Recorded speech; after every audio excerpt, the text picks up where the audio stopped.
Bonjour, bonsoir, chers frères et sœurs, serviteurs de Dieu.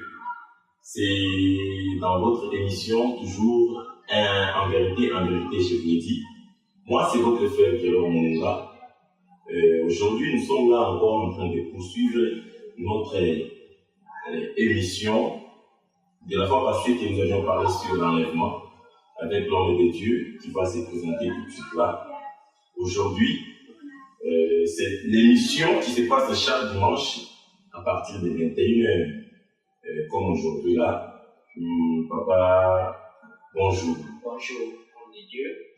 Je salue tous les peuples de Dieu et tous ceux qui sont en train de nous suivre de partout. Que l'Éternel Dieu vous bénisse. Moi, c'est votre serviteur, Papa John Louis. Je suis serviteur ici à Bonichi et RDC pour que Dieu vous bénisse. Oui, comme nous l'avions dit avant de commencer, c'est votre émission en vérité, je vous l'ai dit. Nous allons poursuivre notre émission de la fois passée pour continuer parce qu'on avait parlé sur l'enlèvement, on avait posé beaucoup de questions et après cette émission, il y a eu encore beaucoup de questions que les gens avaient posées sur le ministère des anges et beaucoup de questions que vous allez aussi répondre aujourd'hui. L'homme de Dieu va parler sur l'enlèvement, comme il avait laissé, c'était quand même comme inachevé la fois passée. Aujourd'hui, il va approfondir sur quelque chose et après quoi, nous allons passer à d'autres questions du jour. Merci et que Dieu bénisse. Amen. Oui, je voulais parler sur l'enlèvement de l'Église. Pour tous ceux qui nous suivent, c'est un grand thème que nous sommes en train de partager dans la grâce du Seigneur. Alors, on va nous prendre un passage. Là, nous sommes dans Esther, chapitre 2. Nous commençons la lecture à partir du 8e verset, verset 8 à 10, si on peut lire pour la gloire de Dieu. Esther, chapitre 2, verset 8 à 10, nous lisons la parole de Dieu au nom du Seigneur Jésus-Christ. Lorsqu'on eut publié l'ordre du roi et son édit, et qu'un grand nombre de jeunes filles furent rassemblées à Suse, la capitale, sous la surveillance d'Égaï, Esther fit aussi prise et conduite dans la maison du roi, sous la surveillance d'Égaï, gardien des femmes. Verset 9. La jeune fille lui plut et trouva grâce devant lui.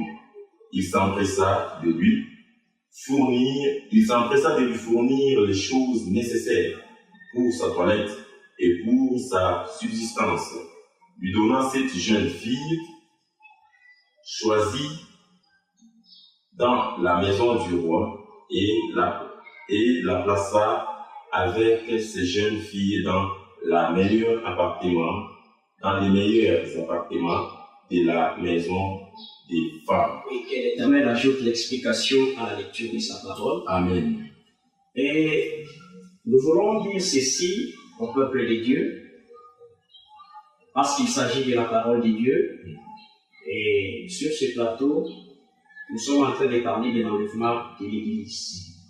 Et pour aujourd'hui, je voulais parler du temps de la préparation de l'épouse. Et vous devez savoir que c'est ce temps que l'Église est en train de traverser. L'autre fois, nous vous avions dit que l'Église est en train de traverser les moments ou le temps de l'apostasie. L'apostasie qui veut dire l'abandon de foi ou de la foi. Et cette foi-là, c'est la foi enseignement des apôtres. C'est ce que nous voyons aujourd'hui.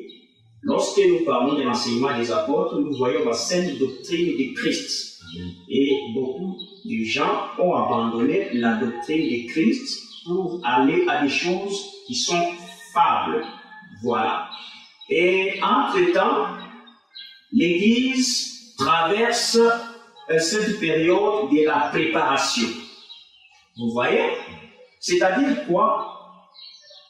Avec les passages qu'on vient de lire dans Esther chapitre 2, vous verrez que c'était une période, là je suis d'abord dans la connaissance, selon les contextes, ce fut une période où Esther s'est retrouvée de l'autre côté, parce que Esther était juive, son nom c'était Hadassa.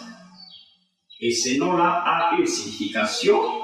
Alors, par rapport à la désobéissance de Vashti, qui était la reine du roi Assyrus, les collèges des anciens, ils ont proposé à ce qu'on puisse chasser Vashti, qui était la reine ou la femme du roi Assyrus. Pourquoi? Parce que Vashti avait désobéi.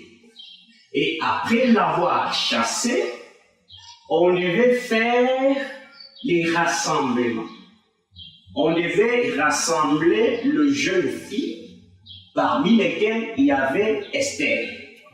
Et celui qui était chargé de ces services-là, de gardiennage, veiller à ce que toutes ces femmes-là soient bien nourries, leur donner des appartements, c'était Égaï. Et la Bible dit, avec les jeunes filles, les autres là, elles ont choisi. Il y avait des dons qu'on leur avait proposés par Égaï, mais Esther, elle n'a pas voulu prendre les choses là en désordre. Vous voyez? Il y avait des parfums, il y avait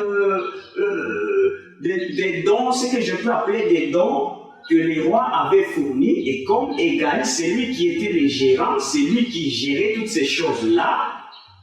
Mais ce qui m'a plu dans ces passages, parce que c'était un moment de la préparation, on devait préparer toutes ces filles-là, et une fois terminé, on devait aussi choisir.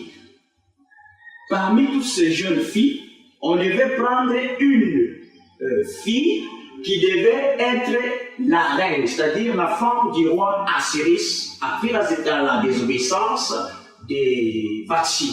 Voilà. Alors, vous allez comprendre que Esther, elle n'a pas voulu prendre les choses comme les autres jeunes filles.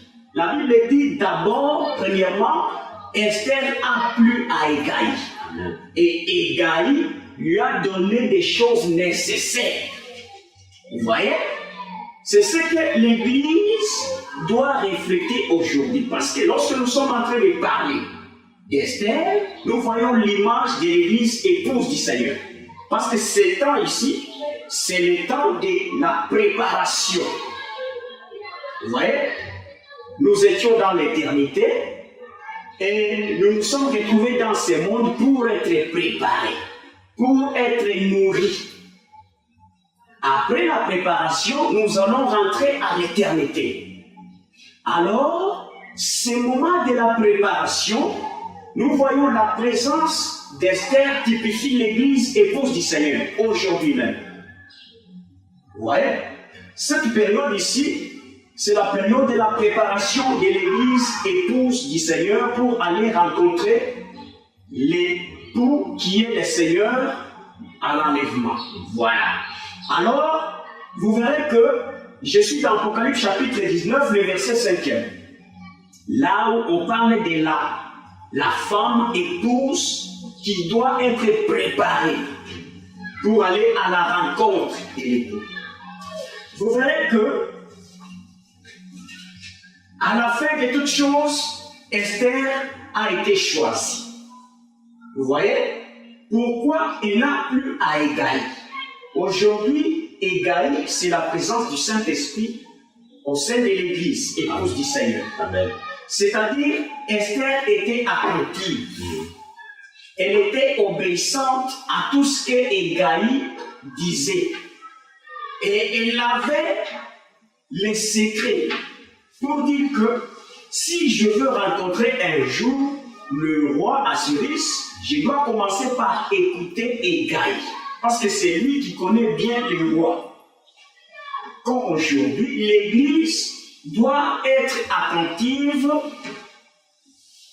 à la parole, à la voix du Saint-Esprit. C'est ça le rôle du Saint-Esprit au sein de l'Église.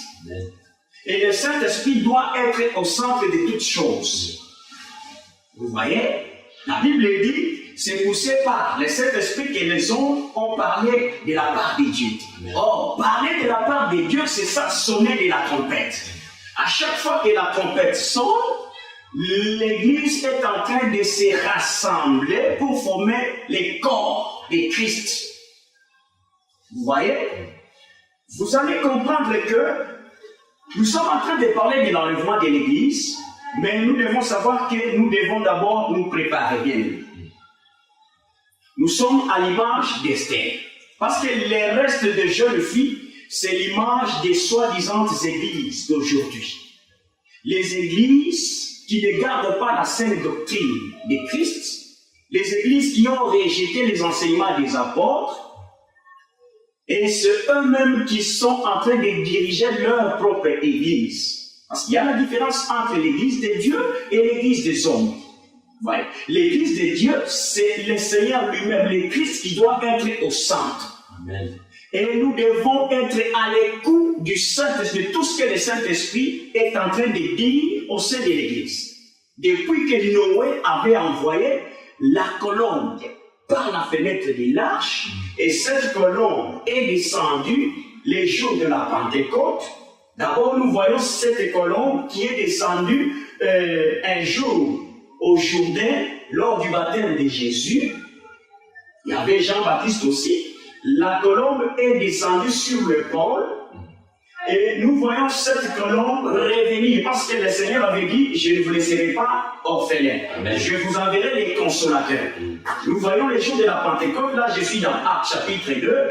Lorsque la colombe était descendue les jours de la Pentecôte, jusqu'aujourd'hui, cette colombe qui est à l'image du Saint-Esprit, elle est en train de travailler dans l'église du Seigneur. Nous comprenons que le rôle que Hégai est en train de jouer face à Esther et les autres jeunes filles, vous verrez que c'est Esther qui a été choisie. Pourquoi? Parce que c'est elle la véritable épouse du Seigneur. Amen. C'est Esther qui a été à l'écoute de tout ce que Hégai est en train de parler. Vous voyez? Et nous allons prendre cette image. Si nous posons cette question à la sœur Ruth comme témoin, elle nous dira que moi aussi, pour arriver à trouver Boaz dans les champs, j'étais à côté de Naomi. Par là, nous comprenons que Naomi, c'est aussi l'image du Saint-Esprit. Parce qu'il fallait que Ruth soit à côté de Naomi, en train de suivre les conseils de Naomi. Naomi qui avait dit à Ruth que pour aller voir Boaz, tu dois te laver, tu dois te oindre, ça c'est 2, et tu dois te vêtir, c'est 3. Vous voyez les 3 choses-là, il fallait que Ruth soit obéissante à tous les conseils de Naomi. Vous voyez? Cela ne veut pas dire que Ruth ne se lavait pas. Ruth n'avait pas les habits. Ruth ne prenait pas, ne s'appliquait pas de nuit. Non. Mais Ruth faisait toutes ces choses-là. Comme c'était le principe que le Saint-Esprit a ordonné par Naomi, parce qu'aujourd'hui, la véritable Naomi, c'est le Saint-Esprit qui travaille dans l'Église. Amen. Et Ruth, c'est l'Église qui doit être obéissante à tout ce que le Saint-Esprit est en train de dire. Parce que c'est la vie de sanctification que nous devons trouver au sein de l'Église. Ce oindre, c'est la présence du Saint-Esprit dans l'Église du Seigneur. Et servir, c'est avoir des bonnes œuvres qui doivent nous accompagner. C'est ça, les habits de fer, les habits qui nous permettront à ce que nous puissions entrer dans la nuit des noces.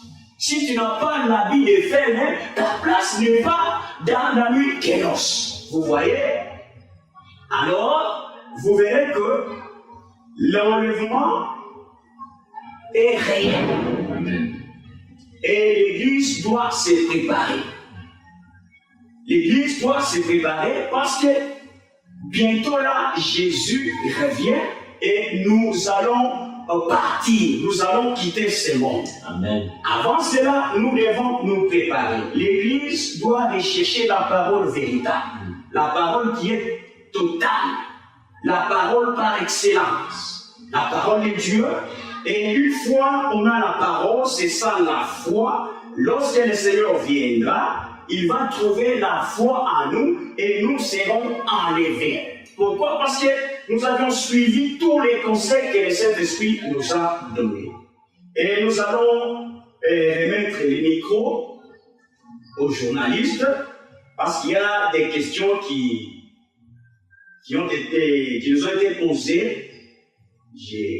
Je vais laisser le micro à notre frère Papa Guélo et après nous allons procéder en répondant par rapport à des questions parce que nous sommes en train de parler de l'enlèvement de l'Église vu ou par rapport à l'émission de la fois passée, il y a des questions que nous avions reçues. Alors nous allons procéder par rapport à des questions. Prochainement, nous allons maintenant faire l'exposé sur l'enlèvement, point par point, entrer dans les détails par la grâce du Seigneur. Que Dieu vous bénisse. Amen, amen, homme de Dieu, vraiment, comme vous venez d'expliciter sur l'enlèvement, amen, ça vous fait du bien, mais on va figer à comprendre sur quelque chose qui avait aussi de la nature en moi.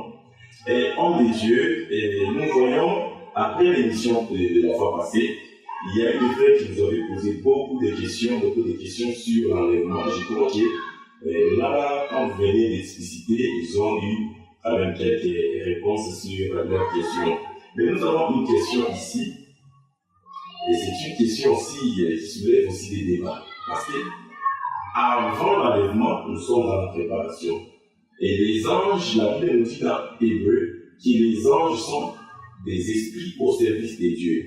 Et l'homme de Dieu qui avait posé cette question, il a dit ceci, que les anges sont là au service de Dieu envers les hommes, de Dieu aux hommes et des hommes à Dieu.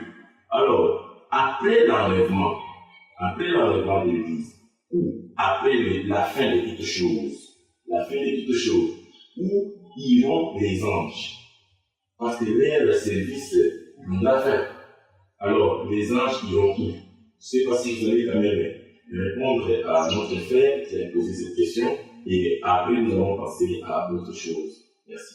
Oui, je vais répondre rapidement dans une minute. Et on ne va pas lire parce que nous pouvons derrière le temps.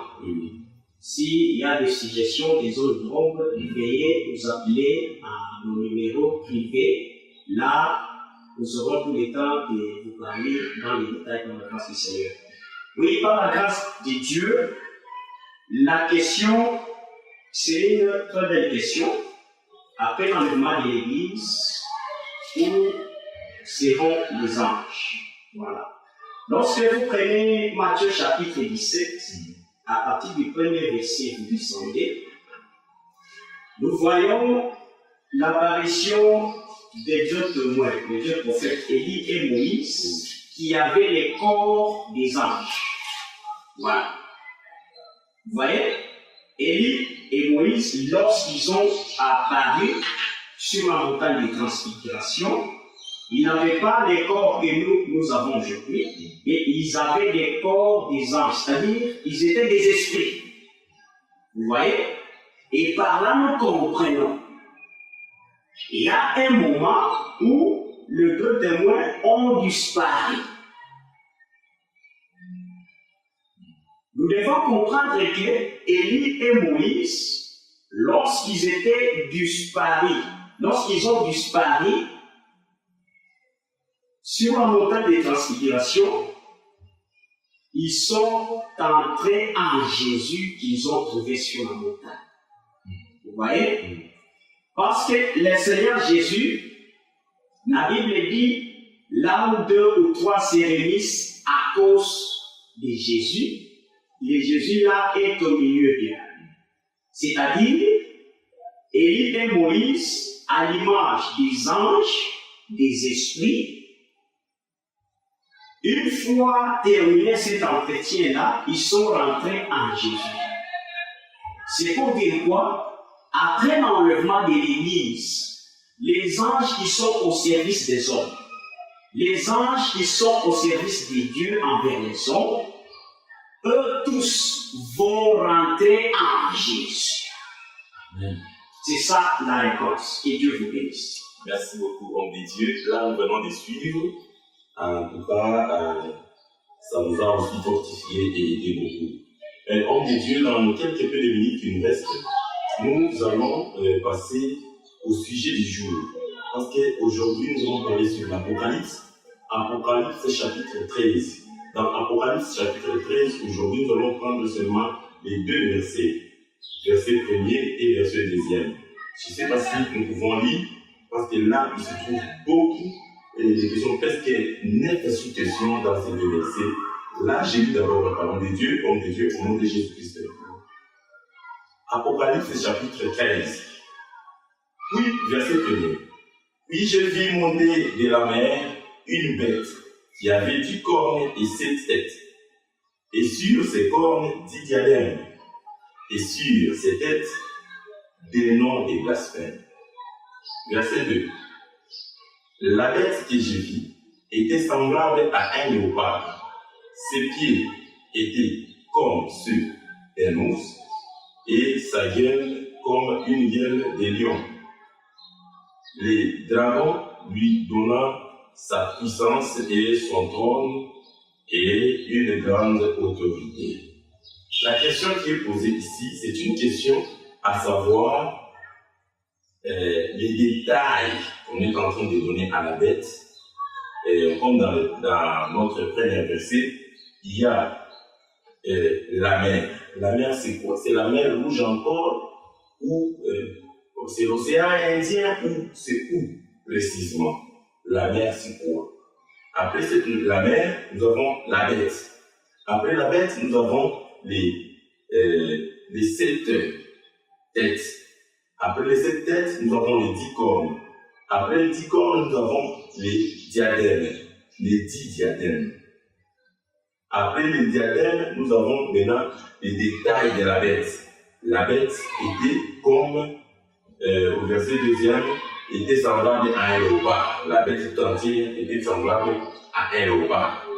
Et après, la bête avait les pieds de l'ours. Et après, cette bête-là avait une gueule du lion. Alors, les traits là, il y a beaucoup de traits qui font que les gens ne puissent pas comprendre c'est quelle bête et comment et la bête était, les détails de la bête là, si vous pouvez expliciter, même dans peu de temps, parce que nous avons aussi notre prochaine émission, là, vous allez quand même expliciter sur ça. Que Dieu vous bénisse, homme de Dieu. Amen. Sans plus tarder, la bête, vous allez la retrouver dans le livre des 2 Thessaloniciens, chapitre 2, à partir du 3e verset, vous descendez. Là, c'est l'apôtre Paul qui nous révèle que ça sera un homme. Et l'apôtre Paul l'a appelé du nom de l'homme de la perdition, l'homme impie. C'est bien lui, la bête ou l'antichrist. Et la mer dont il est question dans Apocalypse, chapitre 12, chapitre 13, la mer, c'est l'ensemble des langues, de peuples, ou encore c'est le monde. Vous allez retrouver ça dans Apocalypse chapitre 17, à partir du 15e verset. On n'a pas le temps de lire. Et vous devez comprendre que le livre d'Apocalypse, c'est un livre de paraboles. C'est-à-dire, lorsque la Bible nous présente la bête qui sort de la mer, ça sera tout un homme qui va apparaître du côté des nations. ça ne sera pas du côté d'Israël. Voilà la précision. C'est ça l'image des eaux. Et dans ces eaux-là, une bête qui apparaît. Et cette bête-là a 7 têtes et 10 cornes. Encore 10 diadèmes. Voilà. Les 10 diadèmes sont sur les 10 cornes. Voilà. Vous verrez que dans Apocalypse chapitre 12, là vous vous rendrez compte que nous avons la bête, mais en Apocalypse chapitre 13, nous avons... Non, en Apocalypse chapitre 12, nous avons les dragons. Apocalypse chapitre 13, nous avons la bête. Parce qu'il y a la différence entre les dragons et la bête. Lorsqu'on parle du dragon, nous voyons le diable en personne, c'est un esprit. Et lorsqu'on nous parle de la bête, c'est tout un homme qui va diriger le monde après l'enlèvement de l'Église. Et cet homme-là aura 2 portions, la portion religieuse et la portion politique. Vous voyez? Et la personne ou l'antichrist va prendre toutes les 2 portions pour diriger le monde. Et l'antichrist ou la bête ne dirigera pas le monde seul. Cette bête travaillera avec les 10 rois. C'est ça les 10 corps. Les 10 corps, le prophète Daniel nous dit que les 10 corps là, ce sont les 10 rois, ou encore 10 nations, ou encore 10 pays. Et les 7 têtes, c'est aussi 7 rois, ou 7 pays, ou encore 7 nations. Et ce que vous devez comprendre, là nous voyons juste 2 gouvernements. Il y a le premier gouvernement, qui est le gouvernement des 7 têtes. Ce gouvernement des 7 têtes est en train de travailler aujourd'hui même, avant l'enlèvement de l'Église. Après l'enlèvement de l'Église, il y aura le gouvernement des 10 corps qui travaillera ensemble avec la bête. Vous voyez? Et aujourd'hui, la bête est en train de travailler dans les mystères avec le gouvernement des 7 têtes, qui sont les 7 rois. Les 7 rois, c'est ce qu'on appelle les G7. Voilà. Là, nous voyons le Canada, l'Allemagne, la Grande-Bretagne. Mais attention, la Russie ne fait pas partie dans les G7. Même la Chine, vous voyez, bien qu'il y a tout ce qui est en train de se passer, vous verrez que la Russie, la Chine, qui est très puissante dans l'armement, et la Chine et la Russie, eux, font partie dans les G20. Ils ne sont pas dans les G7. Dans le G7, ce sont des grands pays qui prennent des décisions sur le monde entier. Et ce sont ces 7 pays-là qui sont en train de travailler avec la bête dans le mystère. Maintenant, après l'enlèvement de l'Église, il y aura 3 pays ou 3 rois qui vont s'ajouter aux 7 pour faire 10 rois. Là, ça sera juste après l'enlèvement de l'Église. Et pour terminer, lorsque vous voyez, vous lisez Apocalypse chapitre 12 à partir du 3e verset, vous verrez que le dragon qui est devant la femme dans les douleurs de l'enfantement, et ce dragon qui attend dévorer les fils qui doit être né, le dragon là, il avait aussi 7 têtes et 10 cornes. Mais quant au diadème, la Bible précise en Apocalypse chapitre 12, le verset 3, que ce sont les 7 têtes qui avaient les diadèmes. Mais en Apocalypse chapitre 13, ce n'est plus les 7 têtes qui ont les 7 diadèmes, mais ça devient les 10 cornes qui ont 10 diadèmes. Vous voyez ces changements-là, ces balancements-là, c'est pour dire quoi? Dans cette période où l'Église traîne encore sur la terre, c'est la période où les 7 rois sont en train de travailler avec la bête, et le diadème, c'est l'autorité, c'est l'image de l'autorité qu'on a confiée à ces 7 rois. Donc c'est l'autorité et la puissance qui travaillent que le roi, donc les 7 rois, sont en train de travailler avec, vous voyez, la puissance, l'autorité qu'exercent les 7 rois, c'est ça l'image des diadèmes, l'accès, le pouvoir de contrôler le monde ensemble avec l'antichrist ou la bête dans les mystères. C'est ça, le mystère de l'iniquité agit déjà. Ce sont eux qui prennent des décisions dans les mondes. Mais juste après le départ de l'Église, vous verrez que les diadèmes, ce sont maintenant les 10 cornes. Pour dire quoi? À cette période-là, ce ne sera plus 7 rois, mais ça sera 10 rois qui sont les 10 cornes, qui sont aussi les 10 orteils de la statue de Daniel. Lorsque vous lisez Daniel chapitre 2, le verset, à partir du verset 32, vous descendez, vous verrez que la pierre qui descendait sans le secours d'aucune main, elle avait l'objectif d'écraser la statue. Or, la statue avait 4 parties. Et les 4 parties de la statue, ce sont les 4 nations. Vous voyez? Nous voyons la Syrie, la Grèce, les Mèdes et Perses, et Babylone. Vous voyez, tous ces pays-là sont représentés par des animaux. Vous voyez? Et là, la pierre qui tombe sans les secours, qui doit écraser la statue, nous voyons cette pierre écraser les orteils. Amen. Or, les orteils sont au nombre de 10. C'est-à-dire, il y a une statue, mais cette statue est divisée en 2. La première partie, c'est la jambe qui a 5 orteils. Et la deuxième partie, c'est l'autre jambe qui a 5 orteils. Vous voyez? Là, nous voyons une même statue, mais divisée en 2. 5 orteils, 5 orteils. Vous voyez? C'est ça, les 2 blocs-là, qui sont en train de se combattre aujourd'hui. Lorsque vous êtes en train d'attendre du côté occidental, oriental, il y a des guerres par-ci par-là, parce que la Bible nous a déjà signalé dans Matthieu 24, lorsque vous entendez. Vous voyez? Et à chaque fois que nous entendons, nous devons faire attention par rapport à la lecture, parce que ce sont des prophéties qui sont en train de se réaliser. Là, nous voulons juste préciser que les orteils, c'est la période de l'alliance.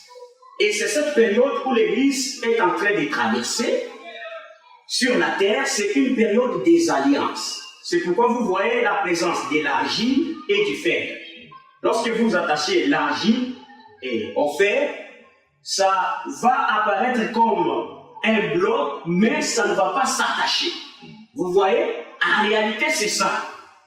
Et le 2 blocs là, c'est ça ce que nous voyons aujourd'hui. Ce que nous entendons aujourd'hui du côté occidental, du côté oriental. Les conflits qu'il y a, les guerres qu'il y a aujourd'hui, ce ne sont pas les guerres qui dénoncent la 3e guerre mondiale, non, mais ce sont des guerres qui sont en train de préparer les alliances des nations. Là, nous voyons l'Union européenne, l'ONU, les alliances là, jusqu'à se former pour être un bloc. C'est juste après l'enlèvement de l'Église qu'il y aura la 3e guerre mondiale, que nous appelons la bataille d'Armageddon. Et lorsque cette guerre va s'effectuer, l'Église sera dans l'annonce, et là, toutes les nations, tous les pays vont se réunir pour former un bloc afin d'aller attaquer le peuple d'Israël. C'est pour dire au peuple de Dieu que tout ce que vous êtes en train d'attendre, d'écouter de gauche à droite, ce n'est pas la 3e guerre mondiale, mais ce sont des alliances qui se font pour préparer la 3e guerre mondiale après l'enlèvement de l'Église, après le départ de l'Église. C'est alors que toutes les nations, lorsque vous entendez la Russie avec l'Ukraine, ce sont de guerres qui préparent les alliances. Après l'enlèvement, et Russie et Ukraine, ils seront unis. Et les États-Unis et toutes les autres nations, ils seront dans un même bloc, cette fois-là pour attaquer Israël. À cause de quoi? qu'est-ce qui va susciter cette jalousie? C'est à cause de la présence des deux témoins qui seront du côté Israël. C'est ça qui va entraîner cette guerre de la bataille d'Armageddon, toutes les nations qui vont s'unir pour aller attaquer le peuple d'Israël. Voilà ce qu'on avait à donner comme réponse par rapport à la question qui a été posée par les bien-aimés. Je sais que nous sommes en train de parler d'une manière synthétique, mais il y aura un temps où nous allons commencer à toucher point par point, entrer dans les détails pour la bonne compréhension. Mais pour aujourd'hui, je sais que nous avions parlé dans la synthèse et par rapport à la question, je sais que les bien-aimés qui ont posé ces questions, ils ont été satisfaits par la grâce de Dieu. S'il y a des zones d'ombre, n'hésitez pas à nous appeler à nos numéros et nous allons vous expliquer dans les détails par la grâce du Seigneur. Que Dieu vous bénisse. Amen. Le numéro de contact c'est 243 97 360 58 35. 243 97 360 58 35. Si vous voulez nous joindre, veuillez nous contacter à ces numéros. Et vous aurez les enseignements sur l'enlèvement. Il y a des enseignements. Là, on a déjà parlé de l'enlèvement, avant l'enlèvement, après l'enlèvement. Et s'il y a des zones d'ombre, vous allez nous appeler toujours à ces numéros. C'est ça les numéros WhatsApp. Voilà, que Dieu vous bénisse. Moi, c'est votre serviteur, Papa John Louis. Nous sommes là pour vous servir, que ce soit la nuit, que ce soit les jours, ne vous gênez pas. Veuillez nous appeler, nous sommes là pour ça. Que Dieu vous bénisse. Amen, amen. Merci beaucoup à tous nos téléspectateurs et chers interlocuteurs qui viennent nous suivre dans ces moments. Nous sommes à la fin de notre émission En vérité, je vous l'ai dit. Et je vous remercie tous et à la prochaine. Que Dieu vous bénisse. Aujourd'hui, égal, c'est la présence du Saint-Esprit au sein de l'Église, épouse du Seigneur.